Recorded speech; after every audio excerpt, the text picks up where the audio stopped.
My name is Clara Bennett, I'm 27 years old, and today I'm burying my father. The church smells of lilies and melting candle wax. The air feels heavy, like even the walls are grieving. I can barely breathe through the black veil covering my face. My hands tremble as I hold the paper. My eulogy, damp at the edges where my tears touched it. I clear my throat. My father was a man of few words, but every one of them meant something. My voice wavers. Faces stare back at me from the pews. Neighbors, family friends, people I grew up with. All dressed in black, all looking at me like I'm supposed to hold myself together. I take another breath, try to steady my shaking hands. He taught me to ride a bike, to fix a broken fence, to stand up for myself. That's when it happens. A hand, firm, steady, lands on my shoulder. I freeze. The touch is gentle, but it burns through the fabric of my dress. I turn slightly, expecting to see Aunt Rose or maybe the priest, but instead a man leans close to my ear. His voice is barely a whisper, deep and rough, like gravel under boots. You're mourning the wrong man. For a moment my heart stops. The words hang in the air between us like smoke. What? I start to turn, but he's already gone. The sound of the organ swells again, drowning my breath. I spin around, scanning the back of the church. Rows of bowed heads. People wiping tears. No one looking at me. My pulse races. Who said that? I step away from the podium, eyes darting from face to face. And then I see her. A woman sitting at the very back, dressed all in black, her veil drawn low over her face. She's still, perfectly still, while everyone else is sniffling or whispering softly. Her head tilts up just enough for me to see a glint, eyes locked on mine. I blink. She stands. Smoothly, quietly, and walks toward the exit. Wait. The word slips out of me before I can stop it. Heads turn. The priest pauses mid-prayer, startled. I swallow hard and shake my head. Sorry, Aunt Rose grips my wrist, whispering sharply, Clara, honey, are you all right? I force a nod. Yeah, I'm fine. But I'm not. Because the woman in black has already slipped out through the side door, disappearing into the rain. My throat closes up. I try to return to the eulogy, but the words blur. My father's name looks wrong on the page. My hand trembles so badly the paper rustles like dry leaves. The organ fades. The silence feels deafening. I can't stop thinking about that voice. Low, certain, almost pitying. You're mourning the wrong man. What could that even mean? The rest of the service moves like fog. I hear the priest's words, but they're distant, muffled. I see lips moving, hands crossing themselves, the slow closing of the coffin lid. But my mind is somewhere else. By the time we walk out to the graveyard, the rain has turned into a drizzle. The ground is soft and slick beneath my heels. People gather under umbrellas, murmuring condolences. I nod mechanically, saying thank you, thank you, thank you, though I don't remember their faces. Aunt Rose tucks her arm through mine. He'd be proud of you, darling, she says softly. Would he? Because suddenly, I'm not sure who he even was. I glance around again, scanning the cemetery. The crowd thinning now. No sign of the man, no sign of the veiled woman. Just the gray stones, the wet grass, and the coffin being lowered into the earth. My stomach knots.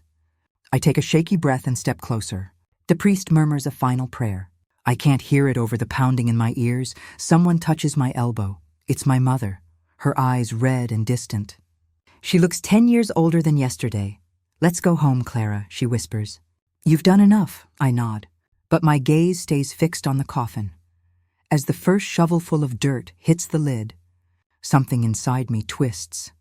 That sound, the dull thud of earth on wood, echoes like a heartbeat. And in that heartbeat, the man's voice returns. You're mourning the wrong man. I close my eyes. The words crawl under my skin. Who was he? Why would he say that? My mind scrambles for sense. Maybe it was some mistake, some sick prank. Or maybe he meant no. I can't even finish the thought. When we finally drive home, the sky's already fading into a bruised blue. I sit by the window of the car, watching raindrops race each other down the glass. My mother stares straight ahead, silent. Neither of us speaks. At one point, I whisper, Mom, did you see a man at the church? Tall, dark coat, gray hair maybe? She blinks, confused. There were a lot of people, Clara. Why? I hesitate. Nothing, just... I thought I saw someone I knew, she sighs, turning back to the road. You're tired, sweetheart. Funerals. They make you see things. Maybe she's right. Maybe I imagined it. But as we pull into the driveway of the old Bennett house, the one my father built, something cold stirs in my chest. The porch light flickers. The windows glow faintly behind the rain, and for a split second, I swear, I see a shadow move behind the curtain of my father's study. I blink. It's gone. Aunt Rose calls from behind me. Come on, dear. Let's get you out of the rain. I force myself to step inside, my shoes leaving muddy prints on the wooden floor. But even as I climb the stairs to my room, I can't shake the echo of that whisper. It follows me into the silence, into the dark, into the memory of the coffin sinking into the earth. And as I lay my trembling hands on my father's old Bible sitting on my desk, one question burns through the fog in my head. If I'm mourning the wrong man, then who did I really love? If I close my eyes, I can still hear the sound of the morning kettle whistling in our old kitchen.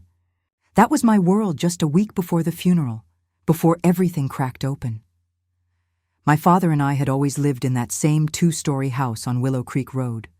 White picket fence, a porch swing that creaked when the wind passed, and rose bushes he'd planted himself the summer I turned 9.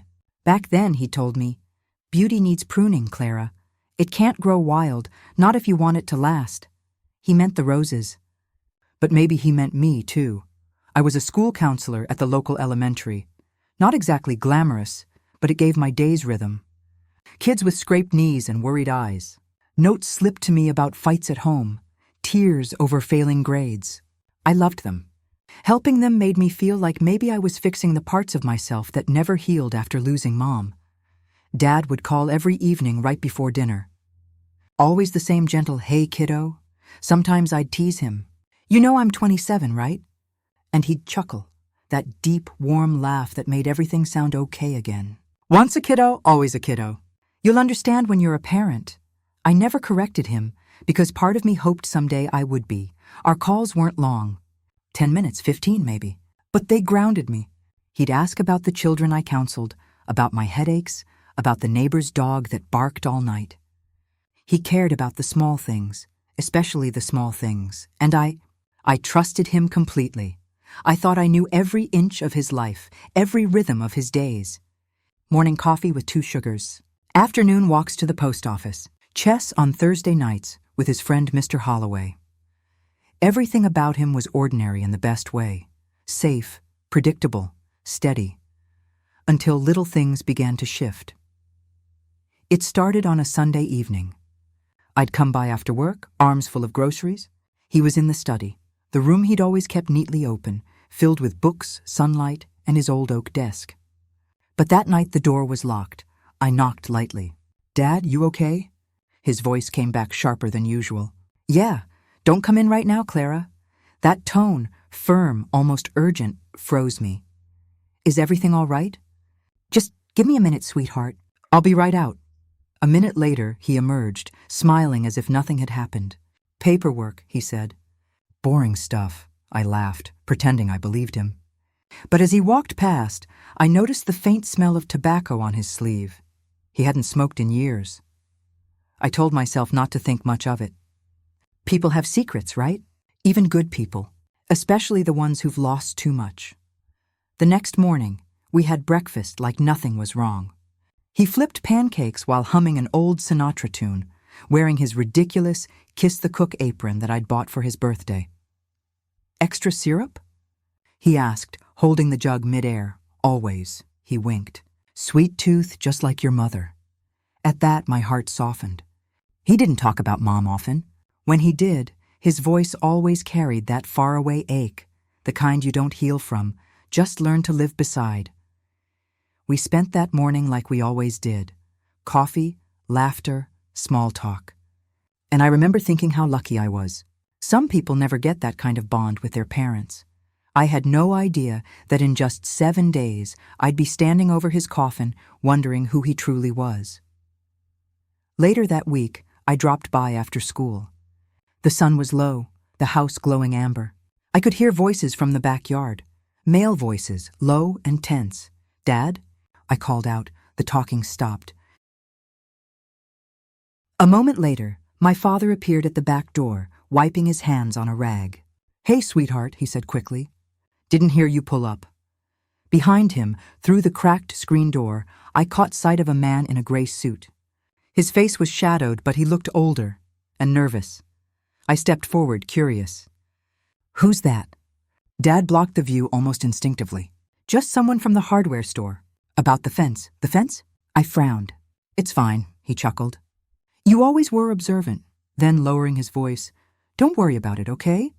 Grown-up stuff." The man in the gray suit glanced at me once before walking off toward the gate. I waved awkwardly. He didn't wave back. That night, when I got home, the unease followed me. I tried reading, but my eyes kept drifting to the phone. I dialed him, but it rang and rang. No answer. He always answered. When he finally called back, his voice was calm, too calm. "Sorry, kiddo. Got tied up with something." "Everything all right?" "Yeah," I lied. "Just wanted to say goodnight." His laugh was soft. "Good night, Clara." But I swear I heard another voice in the background before he hung up. Faint, muffled, like someone whispering urgently. Maybe I imagined it. Maybe I didn't. Still, I didn't confront him. He'd always taught me to trust, not accuse. Always choose honesty, he'd say. But don't confuse suspicion with truth. I wanted to live by his words, to believe he was as honest as he taught me to be. The following evening, he invited me for dinner. The moment I stepped into the kitchen, I felt something different. His smile was there, but his eyes, they looked tired. He poured me tea, hands shaking slightly. "You okay?" I asked. "Just getting old. You're 61, not ancient." He grinned, but it didn't reach his eyes. "Still feels ancient sometimes." We sat, talked, laughed.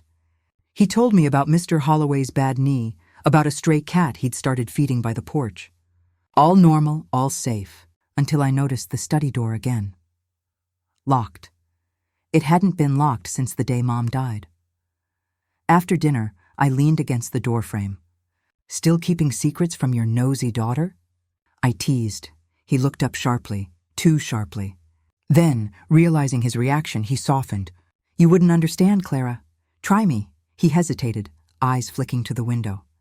For a moment, I thought he might actually tell me. But then he smiled and reached across the table, squeezing my hand. "Some things are better left alone, sweetheart."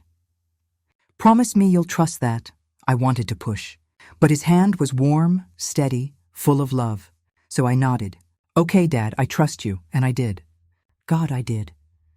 That night, as I was leaving, the wind was picking up, storm clouds rolling in from the hills. He walked me to the car, his arm around my shoulders.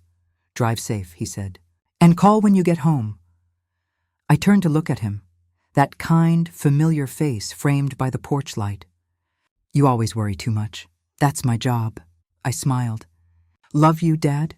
He pulled me in, kissed my forehead the way he always did. "Love you more."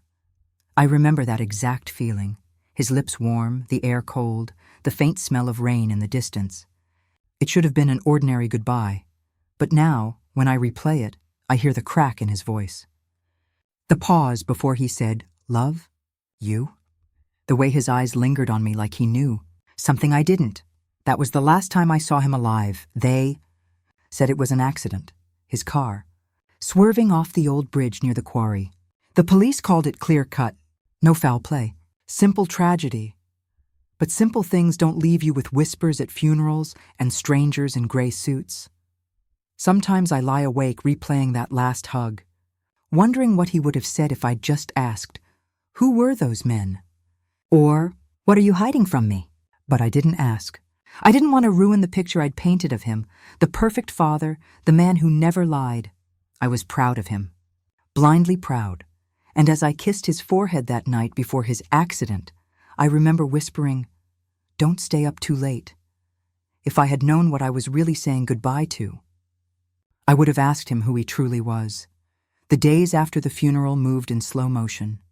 Grief does strange things. It turns minutes into hours, hours into fog. People came by the house with casseroles and polite silence. The doorbell rang so often I stopped flinching. Every condolence sounded the same. He was such a good man. He'll be missed by everyone in town. You were lucky to have him. Lucky. The word left a bitter taste in my mouth because ever since that whisper at the funeral, "You're mourning the wrong man," something inside me refused to rest. At first, I told myself it was just grief playing tricks. But the thought kept circling, whispering at the edges of every quiet moment. It was like living with an invisible hand tapping my shoulder every few hours. After 3 days, I forced myself to face reality. Bills, documents, probate, the practical things that follow death. I made a list: utilities, taxes, bank accounts. That's what responsible daughters do. That's what he would have wanted. So, on Thursday morning, I put on a clean dress, tied my hair back, and drove into town. The bank sat on the corner of Main Street, same place it had been since I was a child. The bell above the door chimed as I entered, the air thick with the smell of old paper and lemon polish. A young clerk smiled politely. "How can I help you today?" "I'm here about my father's accounts," I said, forcing my voice to stay steady. "James Hastings." She nodded and started typing. The rhythmic clicking filled the silence. Then she froze. Her eyes widened slightly. Her fingers hovered above the keyboard. "Is everything all right?" I asked. She blinked quickly, her professional smile flickering. "One moment, please." She stood and hurried toward a door marked "Manager's Office." My heart started pounding. I glanced around. An elderly couple at the next counter, a security guard near the entrance, the ticking of the wall clock. Nothing unusual, yet everything suddenly felt wrong. A few minutes later, a man in a gray suit approached me. He was older, with thinning hair and a polite, cautious tone. "Miss Hastings?" "Yes. Would you mind stepping into my office for a moment?" I followed him into a small room. He gestured for me to sit. "I'm sorry for your loss," he began. "Thank you." He folded his hands. "You mentioned your father, James Hastings." "Yes." He hesitated, then said, "Our records show no account under that name." I frowned. "That can't be right. He's banked here for years." He looked at me carefully. "There is an account with matching address details, but under a different name." My breath caught. "Different name?" He nodded slowly. "Marcus Hale." The words felt like ice water poured down my spine. "I don't understand," I whispered. That's not his name." The manager's tone softened. "I'm afraid I can't discuss the account further, Miss Hastings. It's currently frozen pending investigation." "Investigation? What are you talking about?" He stood, signaling to the security guard near the door. "I'm truly sorry. But if you have legal representation, they'll need to contact our office directly." "Wait." I rose, my voice shaking.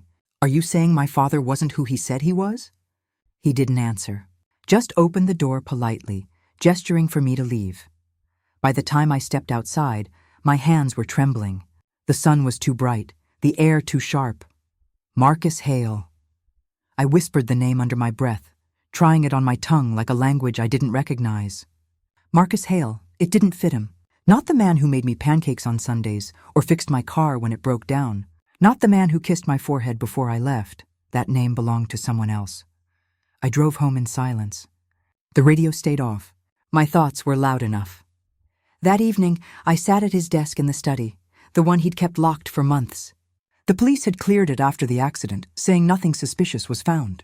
But I hadn't gone through it properly yet. I opened the drawers one by one. Invoices, letters, chess pieces, his reading glasses.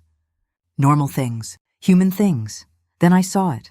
An envelope tucked beneath an old newspaper. Cream-colored, sealed, and addressed in neat handwriting. To Mr. James Hastings, or should I say, Marcus. My stomach twisted.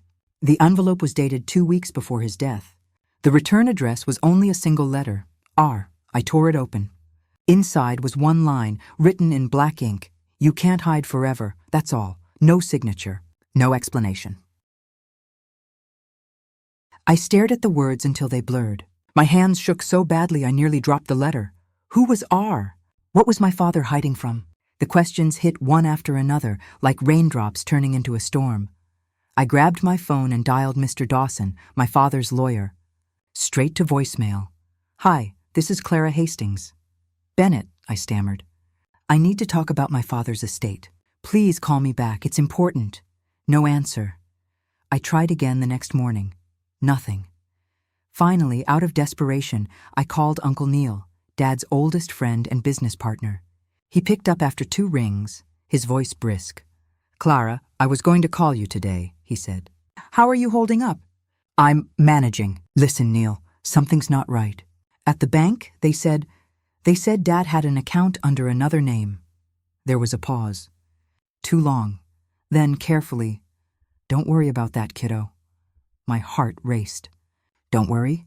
They froze his accounts. What's going on?" He sighed. "Your father had private matters. Best thing you can do now is let the past rest." "The past?" I repeated.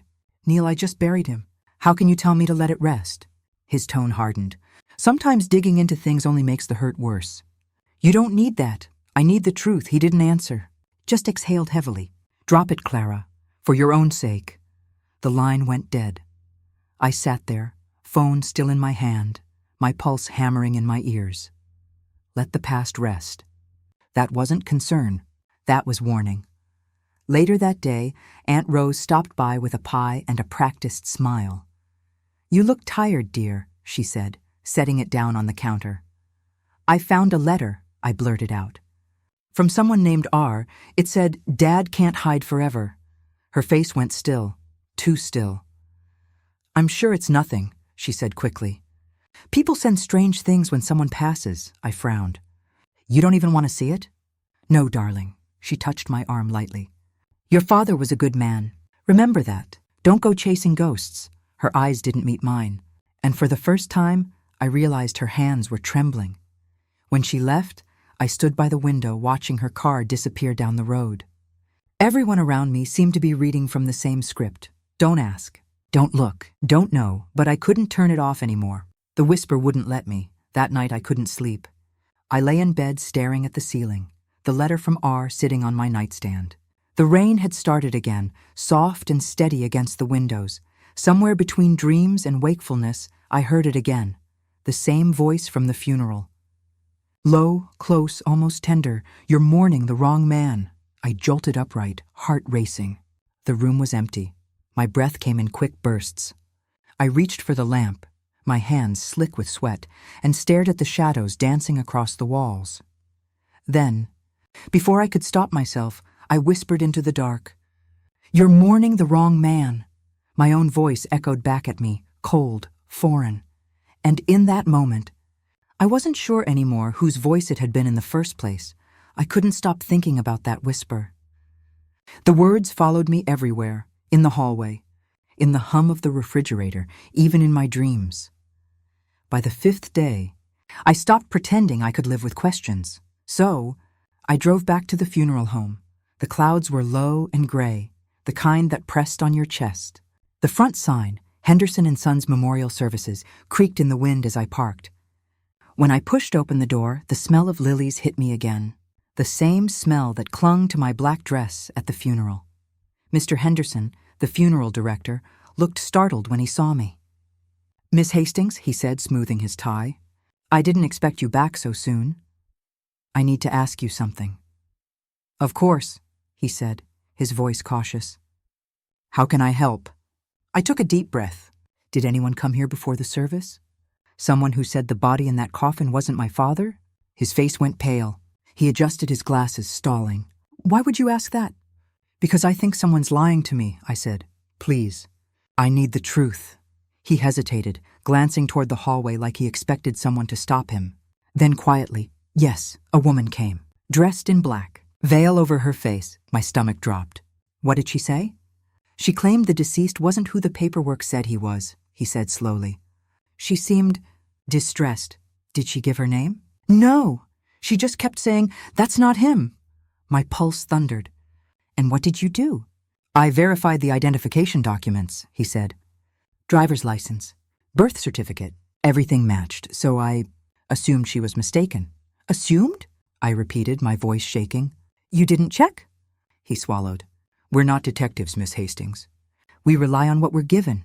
I stared at him, heat rising in my chest. "Then give me what you were given."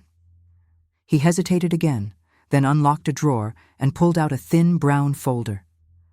This is a copy of the coroner's report. You shouldn't have this, but... He slid it across the desk. Maybe it'll give you peace. Peace. I wish I'd never opened it. The paper crackled under my fingers. My eyes ran over the medical notes, the official language. Male, approximate age 60, cause of death. Blunt force trauma consistent with motor collision. Then I saw it. Blood type, O negative. My father's blood type was a positive. I knew that because he donated blood every year, bragged about it, told me I should do the same. No, I whispered. I flipped the page, dental records, inconsistent with provided history. The letters swam on the page. I felt dizzy, cold. This isn't him, I said. Mr. Henderson's face tightened. I'm sure there's an explanation. There isn't, I snapped. You buried a stranger in my father's coffin. He looked terrified now. Miss Hastings, please, calm down. Calm down? My voice cracked. You buried someone else and told me it was my father. He reached toward me, but I stepped back.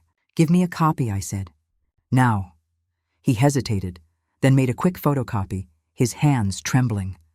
I grabbed it and left before he could speak again. Outside, the wind had picked up. I could taste rain in the air. As I walked to my car, I called Uncle Neil. He answered on the second ring. Clara, what's going on? You lied to me. What? I went to the funeral home. The coroner's report, the blood type doesn't match. The dental records don't match. It's not Dad. He was silent for a long second, then said calmly, Grief can make you misread things. I'm looking at it right now, Neil. Then it's a clerical error. Mix-ups happen. Don't treat me like I'm stupid, I shouted. Who was in that coffin? Clara. No. Tell me the truth for once. His tone changed, colder, sharper. You're upset. You need rest. I need answers. He sighed.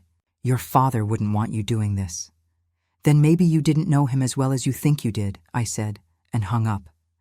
A minute later, my phone buzzed. Aunt Rose, I hesitated, then answered. Did Neil call you? Clara, honey, she said softly. You're spiraling again. Stop saying that. I'm not crazy. No one said you were, she replied too quickly.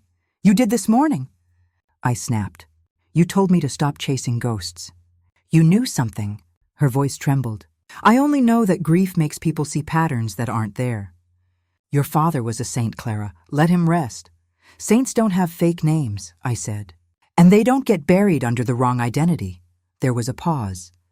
I could hear her breathing. Then, quietly, she said, Sometimes the truth hurts more than lies. What does that mean? But she'd already hung up. I sat there in my car outside the funeral home, gripping the steering wheel, my mind spinning. The rain began, soft at first, then heavier, streaking the windshield with silver lines. Inside the car, it felt like the world had shrunk to just me and that whispering storm. I opened the coroner's report again, tracing the unfamiliar name. The man in the coffin, whoever he was, had died violently. The note said his body was identified by next of kin, but the signature was smudged. Next of kin. Someone had claimed him.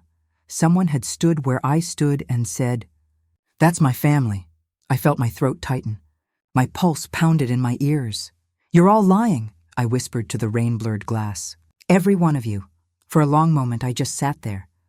The windshield wipers squeaked back and forth, slow, rhythmic, hypnotic. Then the question slipped out, barely more than breath. Then, who did I bury? The rain answered with silence. That night, I couldn't sleep. The rain had stopped hours ago, but the silence in the house was louder than any storm. Every clock tick sounded like a warning. I sat on the couch, staring at the coroner's report on the coffee table. The papers looked harmless, just ink and paper, but they felt radioactive. Like touching them too long would burn me with truth I wasn't ready to face. I whispered into the dark. Then who did I bury? And somehow I already knew where the answer was waiting, my father's study. That room had always been off limits. He called it his sanctuary. I'd respected that until now. I crept down the hallway, my bare feet soundless on the wooden floor. The study door creaked when I pushed it open, releasing the faint scent of old books and tobacco. The air was stale, undisturbed. I switched on the small desk lamp. Its light cut across the room like a spotlight on guilt. Everything was exactly as he left it. Neat stacks of papers, pens lined up perfectly, a photo of me as a little girl smiling in his arms. I traced my fingers along the bookshelf. Behind a row of dusty legal binders, I found something. A small silver key taped to the wood. My chest tightened. "What were you hiding, Dad?" I murmured. I looked around and spotted the small metal lockbox under the desk, half covered by an old newspaper. My hands were trembling as I slid the key in. Click inside. Were things I couldn't explain. Passports, driver's licenses, credit cards, all of them with my father's face. All of them with different names. One read James Hastings, another David Rowe. And the last, the one that made my stomach twist, said Marcus Hale, the name the bank had used. The name that froze his accounts. I whispered it aloud, testing the weight of it. Marcus? Hale? My father's photo stared back at me, calm, confident, like he wasn't just living a double life. But several. My mind reeled. Who was he running from? Who was he pretending to be? Beneath the IDs, I found a folded newspaper clipping, yellowed with age. The headline hit me like a punch to the chest. Local businessman wanted in fraud and manslaughter case disappears. Authorities launch statewide search. My eyes moved to the photo beside it, and the world stopped. It was him. My father, the same face, the same tired eyes I'd trusted my entire life. My throat went dry. "No," I whispered. "That can't be him. That's someone else." But there was no denying it. My father, the man who taught me right from wrong, who preached about honesty like it was sacred, was a criminal. A fugitive. I sank into his chair, the article shaking in my hands. Fraud, manslaughter. The words blurred, the room spun slowly, every memory collapsing in on itself. His late-night calls. The men who came to the house and left without saying a word. The locked drawers. The money he always seemed to have, even when times were tight. It all made sense now. He'd been hiding, and I'd been living in his disguise. I reached for the envelope I'd found days earlier, the one addressed to him from someone named R. I'd only glanced at it before, too afraid to dig deeper. But now, my fear felt pointless. Inside, besides that haunting line, "You can't hide forever," there was something else tucked at the bottom. 2 folded pieces of paper, birth certificates. The first said, James Edward Hastings. Date of birth, the one I knew. The father I grew up with. The second said, Marcus Aaron Hale, same birth date. Same place, my chest tightened. No, I whispered. And then, at the bottom of the envelope, a small, handwritten note, scrawled in desperate, uneven letters. He stole everything from me, including my name. I dropped the paper, my hands shaking so hard the lamp flickered. The documents scattered across the desk, photos, IDs, clippings, like pieces of a shattered truth. For a long moment, I just stared at them, my mind refusing to connect the pieces. But slowly, painfully, the picture formed. My father hadn't just lied. He had become someone else. I whispered into the still air. He lied about who he was. About everything. I felt my throat close. My pulse raced so fast, I thought I might faint. I could hear his voice in my head, the way he used to say, "Always tell the truth, Clara, no matter how hard it is." What a joke. What a cruel, twisted joke. Tears blurred my vision. I slammed my hand on the desk, the papers fluttering. "Why?" I shouted to the empty room. "Why would you do this to me?" The house gave no answer, only the hum of the refrigerator down the hall. I stood, pacing. Every sound felt amplified. The floor creaking, my heartbeat pounding in my ears. I thought about the woman at the funeral, the one in black. Was she R? Was she the one he'd stolen from? The questions multiplied, faster than I could breathe. I looked again at the newspaper photo, my father's face staring back.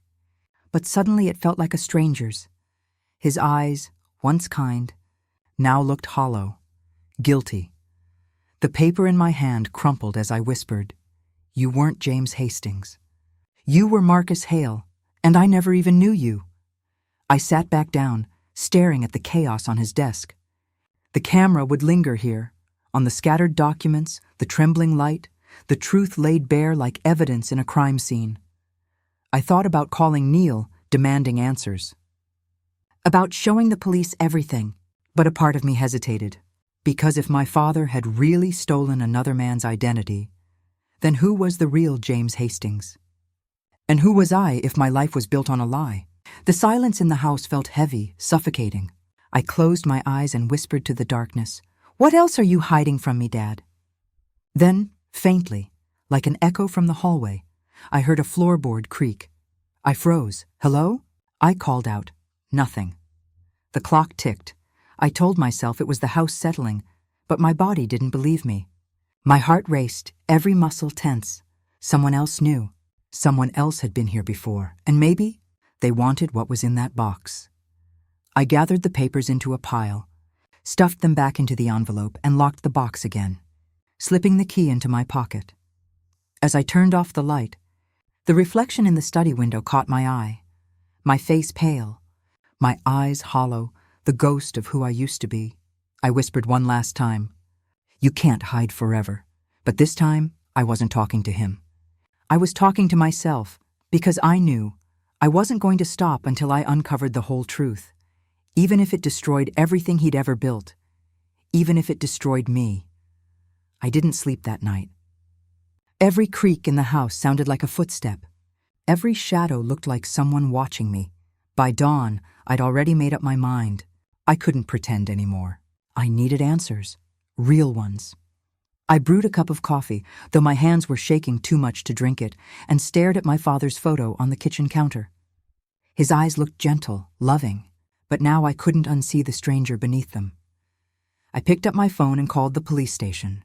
When the line clicked, a woman's voice answered. "Sheriff's Department, how can I help?" "Yes," I said, trying to steady my voice. "I need to report a possible case of identity theft, or fraud, or something else. My father's body, I think it isn't who we think it is." There was a pause. I could hear typing. "Ma'am, are you referring to the Hastings funeral accident report?" "Yes, the car crash 2 weeks ago. I'm his daughter, Clara Hastings." Another pause. Then a sigh.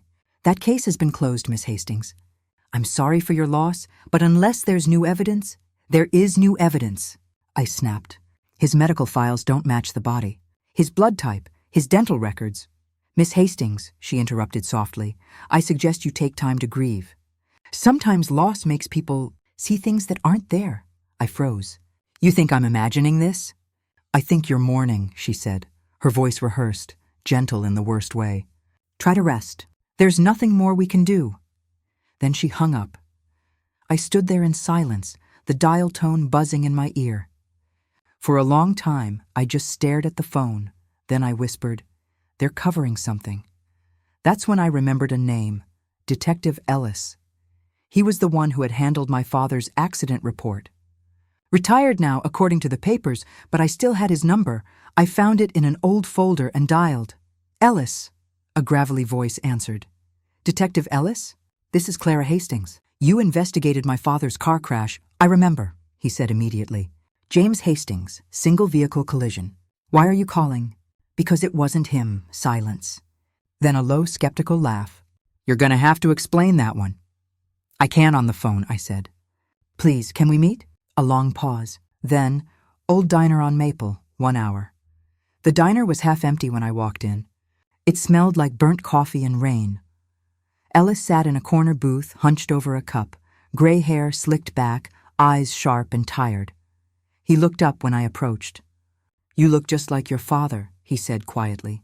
The words hit differently now. I forced a smile and sat down. "I need to show you something." I pulled the envelope from my bag and spread the papers across the table, the IDs, the clipping, the note. His eyes moved slowly over each item. Then suddenly he went pale. He leaned back, rubbing his jaw. "Where did you get these?" "They were in his study," he exhaled. "Damn it, what?" I pressed. "Tell me what you know." He hesitated. "Officially, the case was ruled accidental." But I never believed it. The car was burned too clean, too fast. No traceable remains beyond what the coroner reported. I frowned. You're saying the crash might have been staged? I'm saying it didn't look right, he muttered. And now you show me this. He tapped the ID labeled Marcus Hale. I know that name. My heartbeat quickened. You do? Marcus Hale was a businessman, he said. Late 90s. Big fraud case. Millions vanished from his company. One of his employees died when the books were exposed. Supposedly a suicide. Marcus disappeared the same week. My breath caught. You think that's my father? He looked at me with a kind of pity that made me sick. I think Marcus Hale became James Hastings. I think your father was living under a stolen name. The words rang in my ears. I whispered, Are you saying my father killed someone? Ellis sighed, long and heavy. I'm saying your father wasn't your father. The world tilted. My stomach twisted. I grabbed the edge of the table. He taught me about honesty, I said bitterly. He made me believe in goodness. Ellis's gaze softened. People lie to survive, Clara. Sometimes they build whole new lives to forget the old one. I shook my head. No, he wouldn't. He couldn't. He didn't argue. He just watched me, letting the silence speak. After a moment, I whispered, Will you help me? He nodded slowly. I'll dig through my old files, but if what you're saying is true, someone might not want the truth out. That night, we started working together. Ellis brought over a small box of files, yellowed and brittle with time. We spread them across my kitchen table like puzzle pieces. He pointed at one document, a police memo from 2002. This line here, look, suspect last seen near state border, believed to be traveling under false identity. My father, every clue pointed back to him. Every lie layered over another until I couldn't tell where one life ended and the next began. Around midnight, I heard something outside, a faint noise, like footsteps crunching gravel. I froze. Did you hear that? I whispered. Ellis looked toward the window. Stay here. He moved quietly, pulling the curtain back. The street was empty. Probably a stray cat, he muttered. But I saw his hand tighten on his cane, like even he didn't believe his own words. When I turned back to the table, one of the folders was gone. Where's the photo? I said sharply. The one from the article, it was right here. We tore through the papers, but it was gone. Ellis looked uneasy. Maybe it fell, but we both knew it hadn't. That same night, when I went upstairs, my bedroom window was open. The lock snapped clean. Someone had been inside. I stared at the empty space where the documents had been on my desk earlier. The envelope, the IDs, everything, gone. My pulse pounded in my ears. I grabbed my phone, dialing Ellis, my voice shaking. They were here. They took everything. He didn't sound surprised. Then we're closer than I thought. I swallowed hard. Closer to what? He hesitated before answering. To whoever he was running from. The line went quiet. I turned toward the dark window, my reflection staring back at me. Outside, down the street, a pair of headlights idled too long before pulling away. And that's when I knew, whoever he'd been hiding from. They'd just found me. The next morning, I woke up to the sound of my phone vibrating nonstop. Missed calls, texts, notifications piling one after another. At first, I thought it was Ellis. Maybe he'd found something new. But when I glanced at the screen, my stomach dropped. Aunt May, 7 missed calls. I hesitated, then answered. Clara. Her voice was sharp, trembling with rage. What is wrong with you? What do you mean? Don't play innocent. The church called me. You were seen snooping around the cemetery last night, digging near your father's grave. My heart skipped. That's not true. Oh, really? People saw you with a flashlight. That wasn't me, I shouted. I was at home. She paused, her breath ragged through the line. You're desecrating his memory. Do you hear yourself? All these stories about him being someone else. You're sick, Clara. You need help. My throat tightened.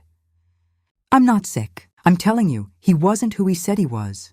Enough, she snapped. If your mother were alive, she'd be ashamed.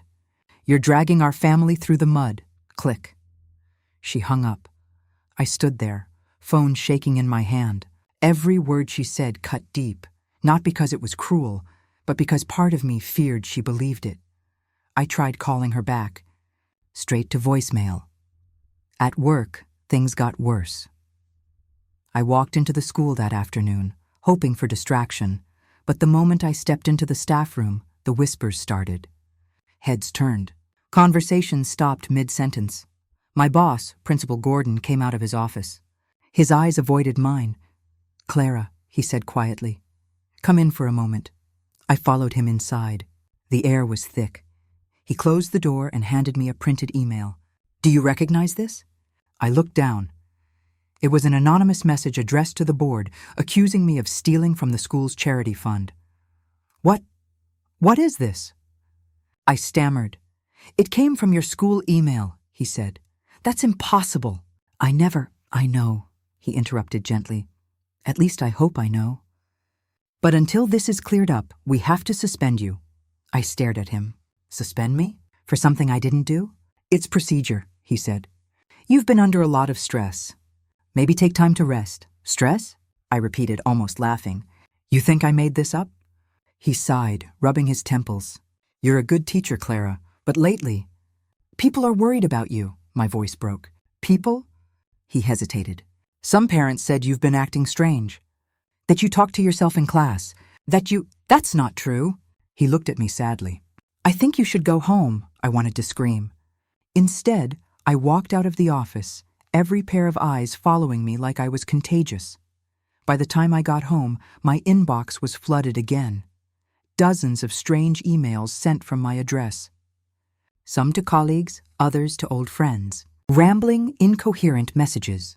One said, "They're coming for me. I can't tell what's real anymore." Another read, "My father whispers to me at night." My chest tightened. Whoever was behind this knew exactly how to make me look insane. Then one message caught my eye. It wasn't from me. It was to me, but signed Dad. I opened it. "Sweetheart, I forgive you. I know you're hurting. Stop digging into the past. It's making you sick. I never wanted you to end up like this." I froze. Attached was a scanned letter, handwriting eerily similar to my father's. I whispered, No, this can't be real." I ran upstairs to my memory box, the letters he used to write me when I was a kid. I compared the loops, the spacing, the way he made his capital C. It was perfect. Too perfect. Someone had forged his handwriting. That evening I called Ellis again. He picked up on the second ring. "Ellis, they're doing something to me," I said, voice trembling. "Emails, fake letters, even my aunt thinks I'm losing it." "Slow down," he said. "Tell me exactly what's happening." I told him everything, the suspension, the forged letter, the hacked messages. He was silent for a long time. Then he said, "Clara, whoever your father was, he had powerful enemies. They're trying to shut you up. But why now? Because you're getting too close." I swallowed hard. "What do I do?" "Stay somewhere safe. Lock your doors. I'll dig into the Hale case again. There might be something I missed." "Ellis, what if they come after you too?" He chuckled dryly. "They've had 30 years to do that. I'm not easy to scare anymore." Before hanging up, he said, "And Clara, don't let them convince you you're crazy. That's the oldest trick in the book." But that night, I started to wonder if maybe they were succeeding. Because the phone rang once at midnight. When I answered, no one spoke, but I could hear breathing, slow, heavy. "Hello?" I whispered. Nothing. Then a faint sound, like someone humming an old lullaby, my mother's lullaby. I dropped the phone. Heart racing, I grabbed a flashlight and looked outside the window. The street was empty, only the hum of streetlights, the faint drizzle on the pavement. But when I turned, the reflection in the window wasn't just mine. A shadow moved behind me, fleeting, almost human. I spun around. The hallway was empty. I told myself it was exhaustion, that maybe the stress was getting to me. But deep down, I knew better. The next day, my friend Olivia showed up at my doorstep. She'd been one of the few still answering my texts. "Clara," she said carefully, "people are saying weird things. They think you're crazy?" I finished for her. "You can say it." "I don't believe that," she said quickly. "But they're saying you made up the fraud story. That you forged documents yourself." I laughed bitterly. So now I'm a criminal and delusional. Great. Please, she pleaded, just stop for a while. Take a break from all this. You're scaring people. I met her eyes. You're scared too, aren't you? She didn't answer. That silence was louder than anything. After she left, I sat in the living room for hours, staring at the envelope that once held my father's secrets. Empty now, just like every friendship I had left. Later that evening, I decided to drive. I didn't know where. I just needed air, distance, anything but that suffocating house. Rain started to fall as I turned down the old road past the industrial district, and that's when I saw her, the same black car in the rearview mirror. I pressed the gas. Her car slowed, then stopped a few yards behind. My heart thudded in my ears. I waited. The rain blurred everything, until her driver's door opened. A woman stepped out. She wore the same black coat I'd glimpsed before. Her hair clung wet against her face. For a moment, she just stood there in the rain, staring at me through the windshield. Then, she lifted her hand. Not a weapon. Not a threat, just a small, broken gesture. Her eyes were glistening. She was crying. Our eyes met for just a second, long enough for me to see something hauntingly familiar in her face. Then she turned, ran back to her car, and sped away. I sat there shaking. Unable to move. Who was she? A stranger? Or another ghost from the past my father left behind? When I got home, I locked every door, pulled the curtains tight, and sat in the dark. I could still see her face in my mind, the pain, the fear. Whoever she wasn't chasing me to hurt me. She looked desperate. I whispered into the silence. They can erase my reputation, my friends, my job, but not the truth. My voice cracked. I won't stop. Not until I know who he really was, and why they're still afraid of him. Outside, thunder rolled, and somewhere out there, in the rain, someone else was watching. 3 days. That's how long it had been since I last heard from Ellis. He was supposed to meet me Monday morning. He never showed. At first I told myself he just got caught up. But by the second day, when his phone went straight to voicemail, a cold fear began to crawl under my skin. On Wednesday, I drove to his office. The blinds were half drawn, the door unlocked. I stepped inside, calling softly, "Ellis?" No answer. The place was a mess. Papers scattered across the floor, drawers ripped open, computer monitor cracked. The faint smell of cigarette smoke still lingered. But Ellis didn't smoke. I found his notebook lying open on the desk, pages torn out. Only one line was left, written in his shaky handwriting.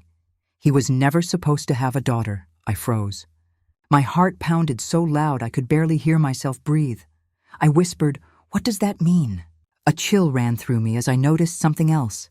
The photo on his corkboard, the one of my father's old car wreck, was gone. Someone had taken it. That was when I knew. Someone had gotten to Ellis. At the police station, I sat in a cold metal chair while an officer typed lazily on his computer. "How long did you say he's been missing?" He asked without looking at me. 3 days. His office was broken into. His notes are gone. He's a retired detective. Someone's silencing him. The officer sighed. "Ma'am, retired cops disappear all the time. They move, take cases off the books. His office was trashed." I snapped. "And I think it's connected to my father." He raised an eyebrow. "The one who died? You filed a report last month about that, right?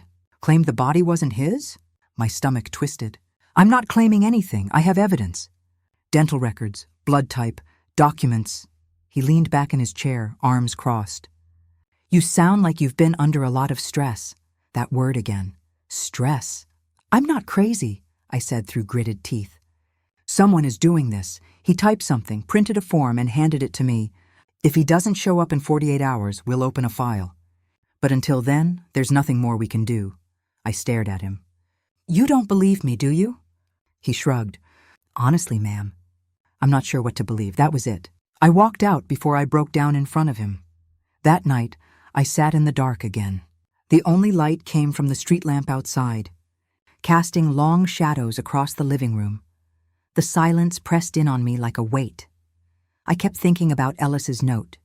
He was never supposed to have a daughter. I didn't know what it meant, but it made my skin crawl.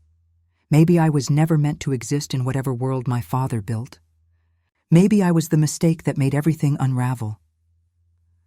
A knock jolted me from my thoughts. I hesitated, then opened the door. It was my aunt.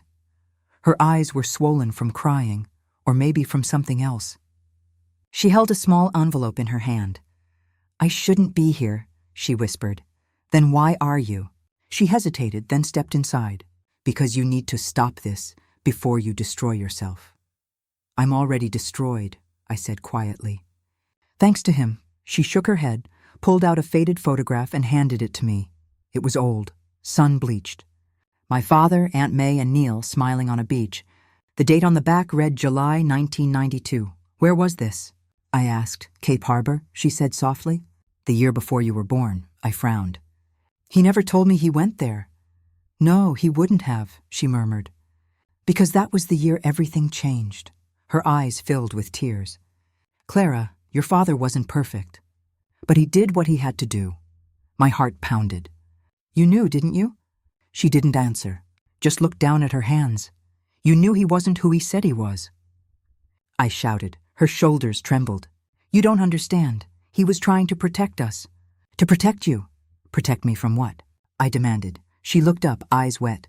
"From the truth, that was it." I couldn't breathe. I stepped back, shaking my head. "Get out! Clara, please! Get out of my house!" She flinched, dropped the photo, and hurried out. When the door closed behind her, I sank to the floor. Everything. My family, my childhood. Every story I ever believed. It all felt like one massive lie. I went upstairs to my father's study, staring at the rows of framed photos on the wall. Him at my graduation.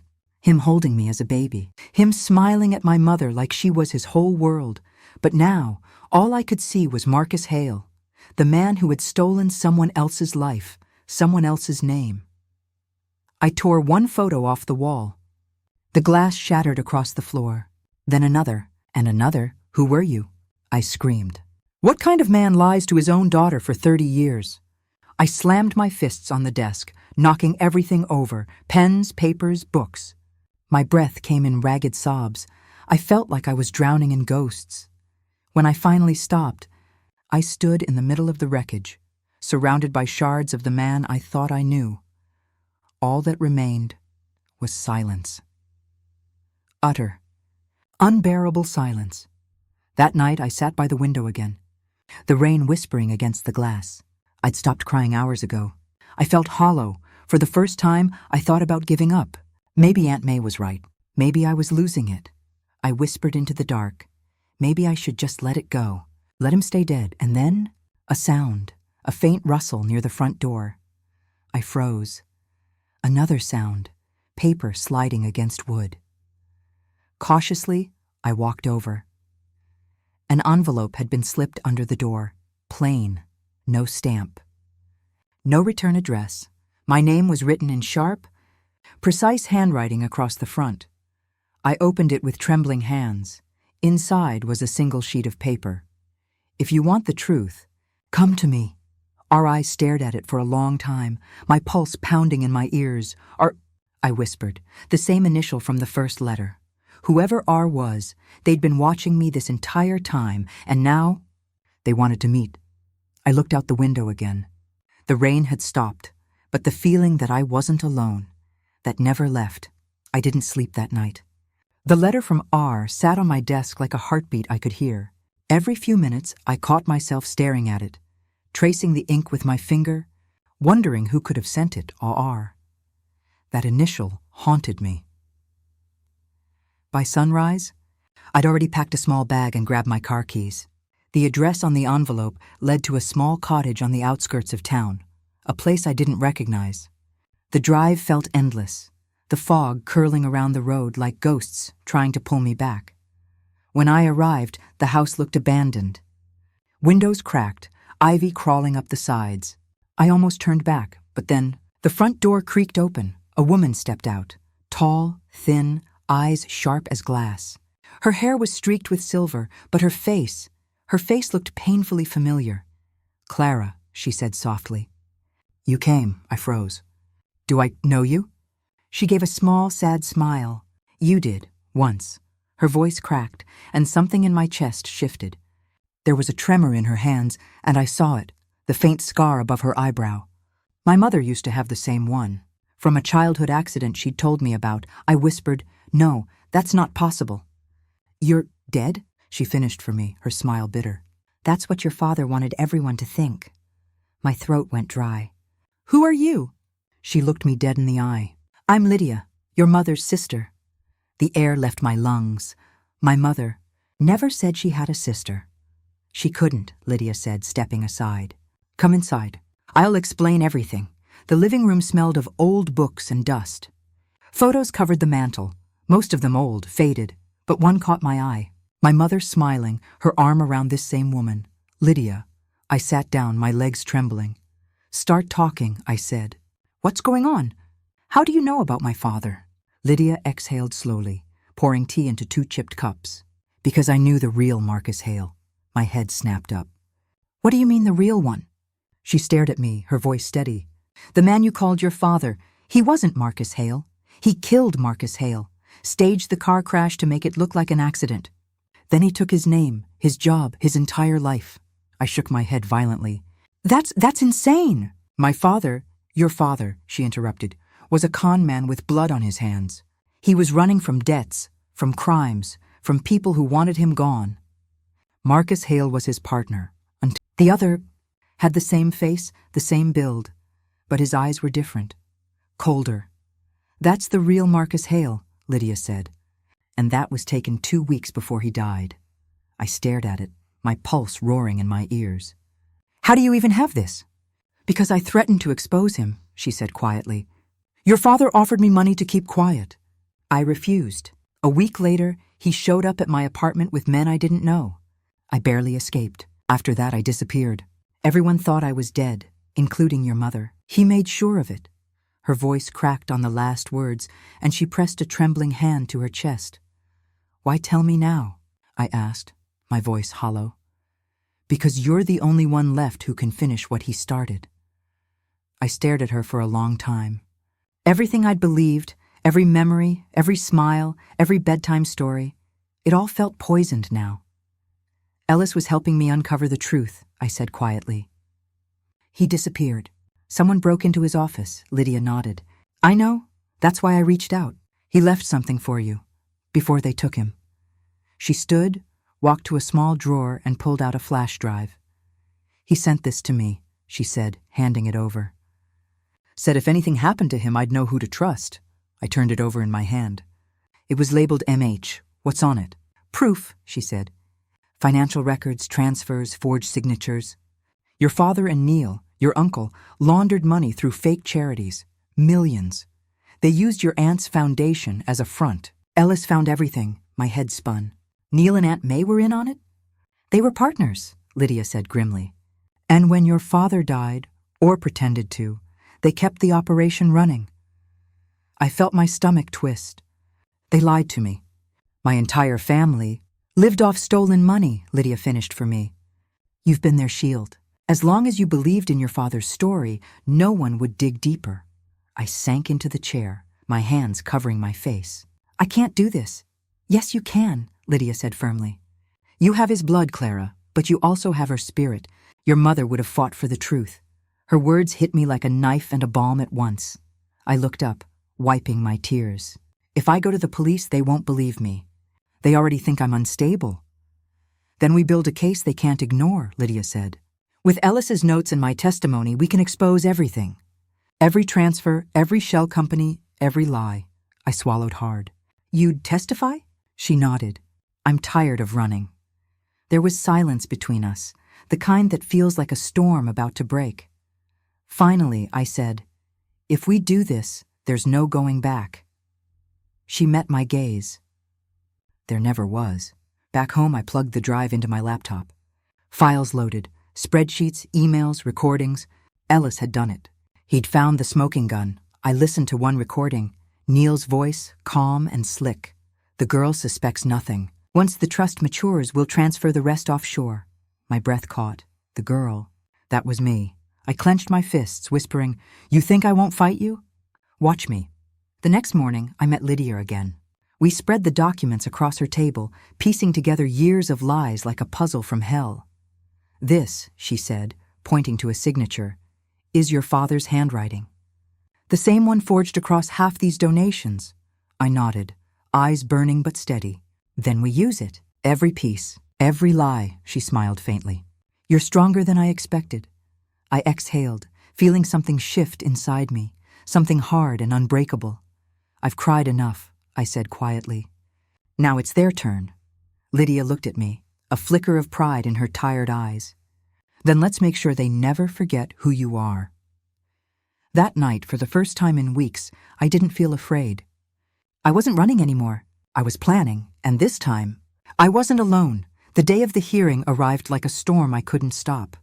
Rain hit the courthouse windows in hard, deliberate strikes, like a warning, the kind of sound that makes you question every step that brought you here. I stood outside the courtroom doors, gripping my file of evidence so tightly the edges cut into my palms. My reflection in the glass looked like a stranger, pale, exhausted, but unbroken. Lydia stood beside me, dressed in black, her chin high despite the tremor in her hands. You don't have to do this alone, she whispered. I looked at her. I was alone for 30 years. Not anymore. When we walked in, every eye turned toward me. The room buzzed with whispers. Reporters lined the benches, cameras flashing. My aunt and Neil sat at the defense table with two high-priced lawyers, calm, polished, confident. Neil caught my eye and smiled.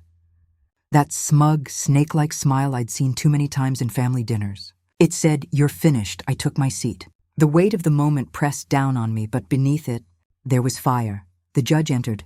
Court is now in session. The gavel struck, and silence fell. The prosecution, my side, opened with Ellis's recovered files, presented through our attorney. But soon it was my turn.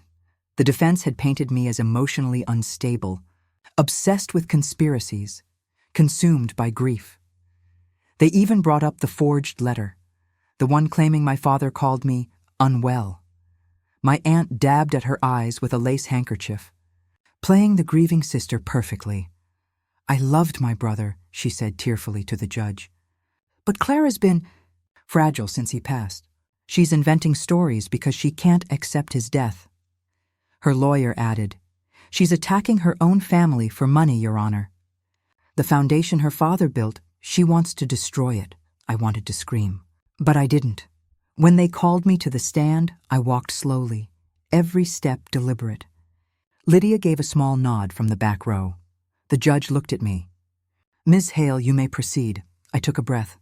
My voice trembled at first, but I forced myself to steady it. I came here today, I began, not to destroy anyone, but to bury the lies that have buried me for 30 years. A murmur rippled through the room. Neil's lawyer rose. Your Honor, we'd like to remind the court that Ms. Hale's claims have no factual basis. The judge cut him off. She has the floor. Let her speak. I nodded my thanks and turned toward the audience. When my father died, I thought I was mourning the man who raised me. But the man in that coffin wasn't him. Gasps echoed through the courtroom. Neil's lawyer shot up again. Objection! Overruled, the judge said firmly. I opened my folder and held up the first document, a birth certificate. This is the original record of Marcus Hale, the man my father claimed to be. He was born in Detroit, 1952. But according to this DNA test, I paused, my hands shaking as I handed the report to the clerk. I share no genetic relation to the man buried under that name. Cameras clicked. A few reporters gasped out loud. My aunt's face went pale. Neil whispered something to his lawyer. I continued. The man who raised me, his real name was Thomas Reddick. He worked with Marcus Hale until Marcus discovered he'd been embezzling money. Instead of facing prison, Thomas staged a car crash, killed Marcus, and took his identity. The defense attorney jumped up again. This is pure fiction, is it? I snapped, cutting him off for the first time. Then explain this. I pulled out a set of photographs. Old, grainy, but clear enough to see. These were taken 3 days before the so-called accident. That's my father, and that's Marcus Hale, alive and standing beside him. The judge leaned forward. Where did you obtain these?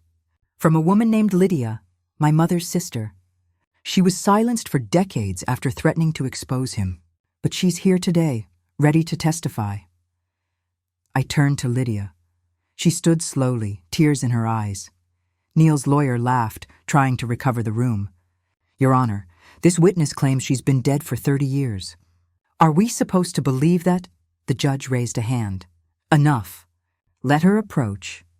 Lydia walked forward with a grace that silenced everyone. Her voice trembled, but her words cut through the air. I faked my death because I had no choice. Thomas Reddick threatened to kill me if I spoke. He was dangerous, charming, but dangerous. He lied to everyone, including his daughter, including my sister. She looked at me then, and I felt my heart crack all over again. I stayed away, Lydia continued, because I wanted her safe. But she deserves the truth. The room was silent except for the clicking of cameras. Neil slammed his hand on the table. This is slander! She's a fraud. The judge's gavel came down hard. Sit down, Mr. Lambert. Neil's face turned red. My aunt grabbed his arm, whispering something frantically, but he yanked away. I took out the final piece, the flash drive Ellis had left behind. This, I said, is Ellis Ford's final investigation. He was the retired detective who once handled the original car crash. Before he disappeared, he uncovered the entire money trail, every forged signature, every transfer. The prosecutor plugged it into the courtroom monitor. Numbers and documents appeared on the screen. Hundreds of transfers from fake charities into Neil's company accounts. Lydia whispered, He kept everything. Neil's lawyer stood. These could have been fabricated, I interrupted, voice hard. Then explain why the IP logs match Neil's office computers. Explain why the foundation's funds ended up in your client's personal accounts. Neil shouted, You don't know what you're talking about. I turned to face him, eyes burning. No, Neil, you don't know who you're talking to. The room fell deathly quiet.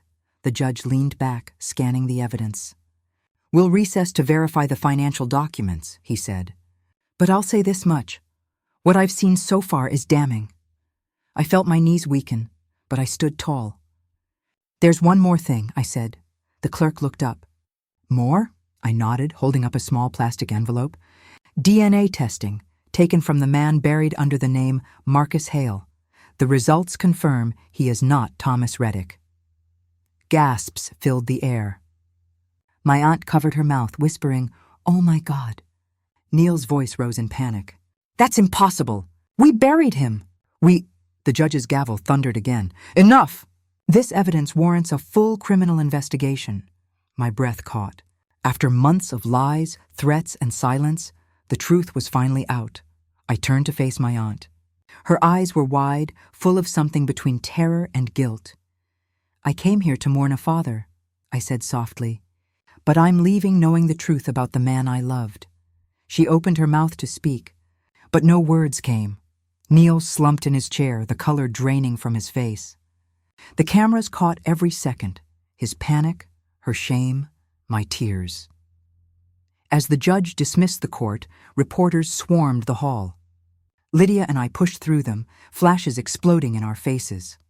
One reporter shouted, Clara, do you believe your father is still alive? I stopped. The hallway fell silent. I don't know, I said honestly. But whoever he was, his lies are dead. Outside the rain had stopped. The sky was bruised purple and gold, that strange color that comes after a storm when everything feels cleaner, lighter. Lydia slipped her arm around me. You did it, she said softly. I smiled through the exhaustion. No, we did, she squeezed my hand. What happens now? I looked back at the courthouse doors, feeling the weight lift from my chest for the first time in years. Now, I said, they face what they made me live through. That night, I sat alone in my apartment, the same one that had been broken into months ago. The silence didn't scare me anymore. On my desk, I placed the last photo I had left, my father holding me as a baby, his face half in shadow. I hope you're watching, I whispered, because I finally see you for who you are. The city lights shimmered outside. For the first time, I didn't feel small beneath them. I felt free. It was over. At least, that's what the papers said.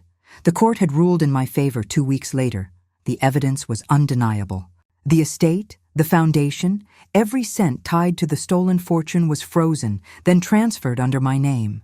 But standing in the quiet of my apartment, surrounded by boxes of legal files and fading memories, I didn't feel victorious. I felt hollow. Still, curiosity pulled me in. I untied the twine slowly. The paper crinkled, revealing a small velvet box, worn and faded, the kind you'd find in an antique drawer. When I opened it, the air left my lungs. Inside was a locket, gold, tarnished at the edges, but familiar. Painfully familiar. My hand trembled as I touched it. I knew this locket. I'd worn it every day until I was 12. It was my father's gift. He told me it was a promise, that he'd always be close. I hadn't seen it since the night he died, and yet, here it was.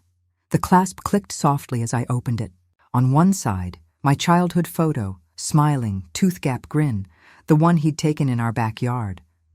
On the other, a single fingerprint, burned into the metal, dark and unmistakable, like someone had pressed their thumb into molten gold. I whispered, "What the hell?" Underneath the locket, folded neatly, was a note. Just one line, "He's still alive. Don't stop looking." My fingers went cold. The room seemed to tilt. The walls felt smaller, the air thicker. Alive? No, that wasn't possible. We had DNA tests, witnesses, the staged crash, the coffin, everything. I saw his death unravel in front of me, but what if that was another lie? My thoughts spun out of control. I grabbed the note again, reading the words over and over until they blurred. He's still alive. A chill ran down my spine so sharp I had to steady myself on the counter. Somewhere far away, a car horn blared. It sounded distant, unreal, like I wasn't really there anymore. I picked up the locket again, holding it close, trying to make sense of the fingerprint. It was scorched into the metal. Whoever sent this wanted me to see it, to know it was his. Is this another trick? I whispered. Or another truth waiting to ruin me? Silence answered. Only the faint ticking of the kitchen clock filled the air. Steady, relentless, cruel. And then, something broke inside me. A sob, raw and unguarded. I wasn't crying for him this time. I was crying because I realized the nightmare might not be over. I looked down at the locket one last time. The metal was warm against my skin, too warm. My voice trembled as I whispered into the empty room. I thought I buried my father. But maybe I buried someone else's ghost. The locket glinted under the morning light. Quiet, haunting, waiting. What would you do if the dead came knocking again? Tell me in the comments, and don't forget to subscribe for more stories like mine.